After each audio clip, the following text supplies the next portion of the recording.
എന്താന്ന് കേന്ദ്ര നിയമം എപ്പോഴാണ് എടുത്തു കളയണമെന്നോ? നമ്മളെ പ്രിയങ്ക ഗാന്ധി അതിനു വേണ്ടി പരിശ്രമം നടത്തിക്കൊണ്ടിരിക്കുകയാണ്. ഉടനെ അടി ഉണ്ടാവും. എന്നാ പ്രിയങ്ക ഗാന്ധിന്റെ ജയിച്ച ശേഷം ഈ വഴി ഒന്നും കാണാനില്ലല്ലോ. എന്ത് വർത്താനാണ് അല്ലേ? പ്രിയങ്ക ഗാന്ധി അവിടെ ഇരുന്നിട്ട് ഇപ്പൊ പാവം ഈ വന്യജീവി ആക്രമണത്തെ പ്രതിരോധിക്കാൻ വേണ്ടി പൊരുത്ത പണിയില്ല. അതുകൊണ്ടാ വരാത്തെ. കടുവ ചത്താൽ ആന ചത്താലാണോ വരുള്ളൂ? ആരാ ചോദിച്ചേ? അങ്ങനെയും ചോദിച്ചു കളയരുത്. വന്ന് ആളുകൾക്ക് മുഴുവനും മനസ്സിലായി ഒരു കോണമില്ലാതെ ഒരു നാടകം ഇപ്പൊ പഴയതുപോലെ ഏക്കുന്നില്ലല്ലോ. ഇനി ഒറ്റയ്ക്കൊരു വഴിയുള്ളൂ. വന്യജീവി ആക്രമണത്തെ പ്രതിരോധിക്കാൻ വേണ്ടി നമ്മൾ ഹർത്താൽ നടത്താൻ പോവാണ്. ഹർത്താല് നാളെ മുതൽ ഇവിടെ നമ്മൾ വയനാട് വിറപ്പിക്കും. ആ വിറപ്പിക്കലിൽ നമ്മുടെ വന്യജീവികളൊക്കെ പേടിച്ച് ഓടിക്കോളും. എന്താണ് നാളെ പണിക്ക് പോകാൻ പറ്റുമെന്നോ? പണിക്കൊന്നും പോകാൻ പറ്റില്ല. പണിക്കൊക്കെ പോയിട്ടുണ്ടെങ്കിൽ പുലിയും ആനയൊക്കെ ഇറങ്ങും. അതുകൊണ്ട് നാളെ ഹർത്താൽ നടത്താൻ നേരത്തെ ആരും പണിക്ക് പോകരുത്, കടയൊന്നും തുറക്കരുത്, ബസ് ഓടരുത്. അങ്ങനെയൊക്കെ ഓടാതെയും ഈ പറയുന്ന പോലെ പണിക്കൊക്കെ പോകാതിരുന്നിട്ടുണ്ടെങ്കിൽ ഈ നാട്ടിലേക്ക് ഇറങ്ങുന്ന ആന, പുലി, കാട്ടുപോത്ത്, കാട്ടുപന്നി ഇതൊന്നും പിന്നെ ഇറങ്ങത്തില്ല. ഞങ്ങളുടെ പുതിയ കണ്ടുപിടുത്ത കേട്ടിട്ടില്ലേ? കനകോലു തന്ത്രം. അതുകൊണ്ട് ആരെങ്കിലും ഇങ്ങോട്ടൊക്കെ ഇറങ്ങിയ നമുക്ക് ജയിക്കണ്ടേ? നിങ്ങൾ ഞങ്ങൾ പണി കൊടുക്കണം. എന്താണ് നമ്മുടെ വാക്ക് പാലിക്കാതെ അവിടെ കേൾക്കാതെ ഒരു കട തോന്നുന്ന അടിച്ചു പൊളിക്കാവുന്നേ? അങ്ങനെ പറഞ്ഞാൽ പറ്റില്ലല്ലോ. ഇതിനല്ലേ ഗൂണ്ടായിസ് എന്ന് പറയണെന്നോ? പിടിച്ചു നിൽക്കണ്ടേടേ.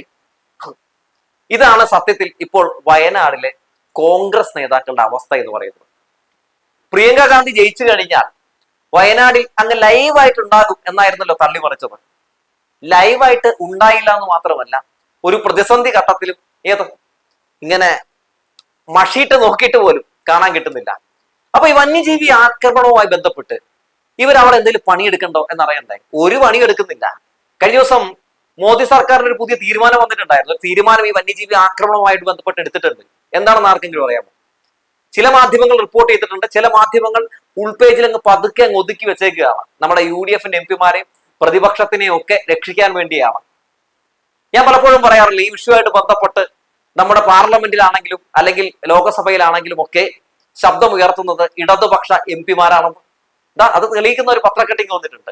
ഇന്നലത്തെ തീരുമാനം കേട്ടോ. അപ്പൊ എല്ലാവർക്കും ഏറെക്കുറെ മനസ്സിലാവും. തലക്കെട്ട് ഇങ്ങനെയാണ്. നിങ്ങൾക്ക് ഈ നമ്മുടെ ചാനലിന്റെ സ്ക്രീനിൽ കാണാം, ആ പത്രക്കട്ടിങ് കാണാം. വന്യജീവി നിയമം മാറ്റില്ലെന്ന് കേന്ദ്രം. കേട്ടല്ലോ. ഇനി എത്ര ജീവൻ പൊലിയണം എന്നാണ് ആ വാർത്തയുടെ ക്യാപ്ഷൻ. 1972 നിയമം ഭേദഗതി ചെയ്യില്ലെന്ന് കേന്ദ്രം വനം പരിസ്ഥിതി മന്ത്രി കീർത്തിവർദ്ധൻ സിംഗ്. ഇനി വാർത്ത കേട്ടോട്ടോ. ന്യൂഡൽഹി: വന്യജീവി ആക്രമണങ്ങളിൽ രാജ്യത്ത് മരണം പെരുകുമ്പോഴും കാലഹരണപ്പെട്ട വന്യജീവി സംരക്ഷണ നിയമം ഭേദഗതി ചെയ്യില്ലെന്ന പിടിവാശിയിൽ മോദി സർക്കാർ.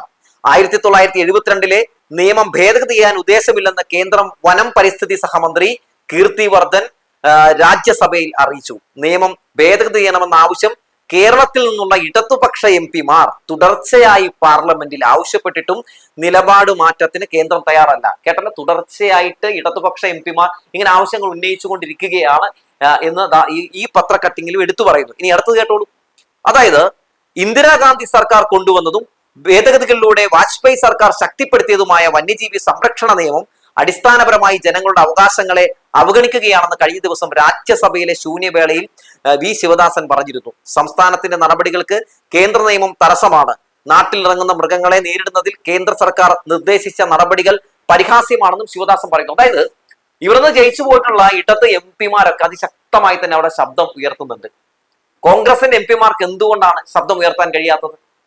അതായത് ഒന്ന് ആലോചിച്ച് നോക്കണം. ഈ വന്യജീവി സംരക്ഷണ നിയമം അത് എടുത്തു കളയാൻ പറ്റില്ല, ഭേദഗതി ചെയ്യാൻ പറ്റില്ല എന്ന് മോദി സർക്കാർ പറഞ്ഞിരിക്കുന്നു. ഇന്നലത്തെ തീരുമാനമാണ്. ഇന്നലെ പറഞ്ഞ ഒരു കാര്യമാണ് ഇന്ന് വാർത്തയായിട്ട് ഞാനിപ്പോ ഈ വായിക്കുന്നത്. അപ്പോ ഈ ഘട്ടത്തിൽ പോലും അതിനെതിരെ UDF-ന്റെ ഒരൊറ്റ MP-മാർക്കും പ്രതിഷേധിക്കാനോ ശബ്ദമുയർത്താനോ കഴിയുന്നില്ല എന്നത് എടുത്തു പറയേണ്ട ഒരു കാര്യമാണ്. ഈ സമരം സത്യത്തിൽ നടത്തേണ്ടിയിരുന്നത് അവിടെയാണ്, അങ്ങ് ഡൽഹിയിലാണ്. അതിന് കഴിയുന്നില്ലല്ലോ UDF-ന്. അപ്പൊ പിന്നെ എന്തിനാണെന്ന് വയനാടിൽ ഈ രീതിയിലൊരു ഹർത്താൽ നടത്തിയിരിക്കുന്നത്? ജനങ്ങളെ തെറ്റിദ്ധരിപ്പിക്കാൻ വേണ്ടിയാണ്. ഇത്തരം വാർത്തകളിൽ നിന്ന് ജനങ്ങളുടെ ശ്രദ്ധ മാറ്റിവിടാൻ വേണ്ടിയാണ്. ഒരു കഴിവുമില്ലാത്ത കഴിവുകെട്ട MP-മാരാണ് UDF-ന്റേതെന്ന സത്യം, വാസ്തവം അത് ജനം തിരിച്ചറിയാതിരിക്കാൻ വേണ്ടിയാണ്.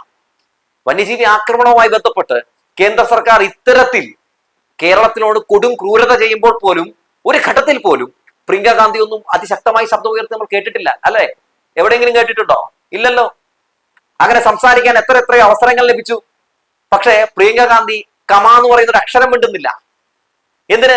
ഇവിടെ ഇത്തരത്തിലുള്ള പ്രശ്നങ്ങൾ ഉണ്ടാകുമ്പോൾ, വന്യജീവി ആക്രമണങ്ങൾ ഉണ്ടാകുമ്പോൾ ഇങ്ങോട്ടേക്കൊന്ന് കാലെടുത്ത് വെക്കാൻ പ്രിയങ്ക ഗാന്ധിക്ക് കഴിയുന്നില്ലെങ്കിൽ ഈ ഒരു വിഷയത്തെ ഒക്കെ എത്രമാത്രം നിസാരമായാണ് പ്രിയങ്ക ഗാന്ധി കണ്ടിട്ടുള്ളത് എന്ന് നമുക്കൊക്കെ മനസ്സിലാക്കാവുന്നതേ ഉള്ളൂ. അതിനപ്പുറത്തേക്ക് വേറൊന്നും പറയാനില്ല. കേന്ദ്ര നിയമം മാറ്റില്ല എന്ന് വനം പരിസ്ഥിതി മന്ത്രി വാശി പിടിക്കുമ്പോഴും വി ഡി സതീശന്റെ ഒരു അക്ഷരം മിണ്ടുന്നില്ല. വി ഡി സതീശൻ ഈ വിഷയവുമായി ബന്ധപ്പെട്ട് ഇന്ന് എവിടെയെങ്കിലും ഒരു പ്രതികരണം രേഖപ്പെടുത്തി കണ്ടോ? ഇവിടുത്തെ ഏതെങ്കിലും ഒരു മാധ്യമ പ്രവർത്തകൻ വി ഡി സതീശനോട് അത്തരത്തിലൊരു ചോദ്യം ചോദിച്ചു കണ്ടോ? ഇല്ല. അത്തരത്തിലൊരു ചോദ്യം ചോദിച്ചാൽ മറുപടി പറയേണ്ടി വരും.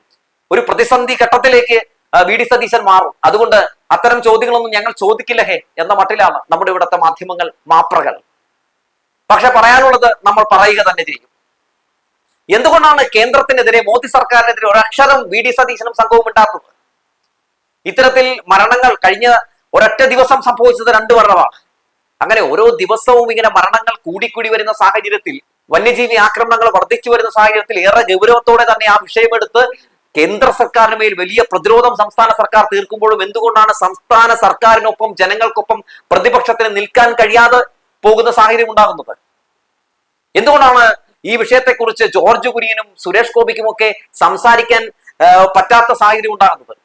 അവരൊന്നും സംസാരിക്കില്ല, അവരൊന്നും കൂടെ നിൽക്കുന്നില്ല എന്ന് പറഞ്ഞാൽ അവരുടെ ഉള്ളിൽ കിടക്കുന്നത് മറ്റൊരു രീതിയിൽ ഇവിടെ പ്രശ്നങ്ങൾ സൃഷ്ടിച്ചുകൊണ്ട് വോട്ട് ബാങ്ക് രാഷ്ട്രീയം ഉണ്ടാക്കാനുള്ള ചില കുടിലതന്ത്രങ്ങളാണെന്ന് പറയേണ്ടിയിരിക്കുന്നു. ആളുകൾ മരിച്ചു വീഴുമ്പോൾ, ആളുകൾ വന്യജീവി ആക്രമണത്തിൽ മരണമടയുമ്പോൾ അവിടെ പോയി ഫോട്ടോഷൂട്ട് നടത്തി കേവലം വോട്ട് ബാങ്ക് രാഷ്ട്രീയം കളിക്കാമെന്നതിനപ്പുറത്തേക്ക് സുരേഷ് ഗോപിക്കും ജോർജ് കുര്യനും പ്രതിപക്ഷ നേതാവ് വി ഡി സതീശനും ഒന്നും ചെയ്യാൻ മനസ്സില്ല എന്ന് തന്നെയാണ് ഇതൊക്കെ തെളിയിക്കുന്നത്. ഇടക്കാല ബഡ്ജറ്റ് അവതരിപ്പിച്ചപ്പോൾ പോലും കേന്ദ്രത്തിനോട് കാണിച്ച അവഗണനയ്ക്കെതിരെ ഒരു അക്ഷരം മിണ്ടാൻ, അതിശക്തമായ രീതിയിൽ ശബ്ദമുയർത്താൻ കഴിയാത്ത ഒരു വർഗമാണ് ഈ പറയുന്ന UDF എന്ന് നമ്മൾ കണ്ടല്ലോ. ഒരു രീതിയിൽ തന്നെ ജനങ്ങളെ തെറ്റിദ്ധരിപ്പിച്ചുകൊണ്ട്, മാധ്യമങ്ങളുടെ കൂട്ടുപിടിച്ച് ഇടതുപക്ഷത്തിനെതിരെ വ്യാജ വാർത്തകൾ പ്രചരിപ്പിച്ചുകൊണ്ട് ഒരു വലിയ കുത്തിത്തിരിപ്പന്മാരായി മാറാം എന്നതിനപ്പുറത്തേക്ക് ഈ നാടിന്റെ ആവശ്യഘട്ടങ്ങളിൽ, ഈ നാടിന് ആവശ്യമായ ഏതെങ്കിലും ഒരു പ്രതിസന്ധി ഘട്ടങ്ങളിൽ ഇവരുടെയൊക്കെ ഏതെങ്കിലും രീതിയിലുള്ള ഒരു കരുതൽ നമ്മൾ കണ്ടിട്ടുണ്ടോ? ഇല്ലല്ലോ. എന്നും പിന്നിൽ നിന്ന് കുത്തി കട്ടപ്പയായി മാറുന്ന കാഴ്ചയാണ് നമ്മൾ കണ്ടിട്ടുള്ളത്, അല്ലെ? അതിനപ്പുറത്തേക്ക് ഈ ജനങ്ങൾക്കൊപ്പം, ഈ നാടിനോടൊപ്പം എന്തെങ്കിലും നിന്ന ചരിത്രം ഇവർക്കുണ്ടോ? ഇല്ല. എന്തിലും ഏതിലും രാഷ്ട്രീയം കാണുന്ന സ്വഭാവം, അതിനപ്പുറത്തേക്ക് വേറൊന്നും തന്നെ ഇല്ല. ഇടതുപക്ഷ MP-മാർ വീണ്ടും ശബ്ദമുയർത്തിക്കൊണ്ടേയിരിക്കും കേട്ടോ ഈ വന്യജീവി ആക്രമണത്തെ പ്രതിരോധിക്കാൻ വേണ്ടി. അത്തരം വിഷയങ്ങൾ വരുമ്പോൾ അത് സംസ്ഥാന സർക്കാരിന്റെ തലയിൽ വെച്ച് കെട്ടിക്കൊണ്ട് വന്യജീവി ആക്രമണങ്ങൾ പെരുകാനുള്ള പ്രധാനപ്പെട്ട കാരണക്കാർ, പ്രതികൾ, അത് സംസ്ഥാന സർക്കാരാണെന്ന് വരുത്തി തീർക്കാൻ വേണ്ടി, സംസ്ഥാന സർക്കാരിന്മേൽ ചാപ്പ കുത്താൻ വേണ്ടി പ്രതിപക്ഷം നടത്തിക്കൊണ്ടിരിക്കുന്ന പ്രഹസനം, തെറ്റിദ്ധാരണ പടർത്തുന്ന വ്യാജ പ്രചരണങ്ങൾ, അത് ജനം തിരിച്ചറിയേണ്ടതുണ്ട്. വലിയ പ്രതിസന്ധികൾക്ക് നടുവിൽ നിന്നുകൊണ്ടാണ്, കർശന നിയന്ത്രണങ്ങൾക്ക് നടുവിൽ നിന്നുകൊണ്ടാണ് നരഭോജികളായിട്ടുള്ള വന്യമൃഗങ്ങളെ വെടിവെക്കാൻ വേണ്ടി ഒരു സർക്കാർ ഇത്തരത്തിൽ ഓർഡറുകൾ ഇടുന്നത് എന്ന കാര്യം മറന്നുപോകരുത്. അത്തരത്തിൽ ഓർഡറുകൾ ഇടുന്നത് മൂലം സംസ്ഥാന സർക്കാരിന് ഏൽക്കേണ്ടി വരുന്ന നിയമപരമായിട്ടുള്ള കുരുക്കുകൾ, അതിനെക്കുറിച്ചൊന്നും ഇപ്പോൾ സർക്കാർ ചിന്തിക്കുന്ന പോലുമില്ല. വന്യജീവികളിൽ നിന്ന് ജനങ്ങളെ സംരക്ഷിക്കുക, അത് മാത്രമാണ് സർക്കാരിന്റെ ലക്ഷ്യമെന്ന് പറയുന്നത്. കേരളത്തിൽ അവതരിപ്പിച്ച ധനമന്ത്രി KN ബാലഗോപാലിന്റെ ബഡ്ജറ്റിൽ പോലും വന്യജീവികളെ പ്രതിരോധിക്കുന്നതിന് വേണ്ടി, വന്യജീവികളിൽ നിന്ന് മനുഷ്യരെ രക്ഷിക്കുന്നതിന് വേണ്ടി എത്രയെത്ര പദ്ധതികൾ, എക്സ്ട്രാ പാക്കേജുകൾ, ഇതൊക്കെ നമ്മൾ കണ്ടല്ലോ.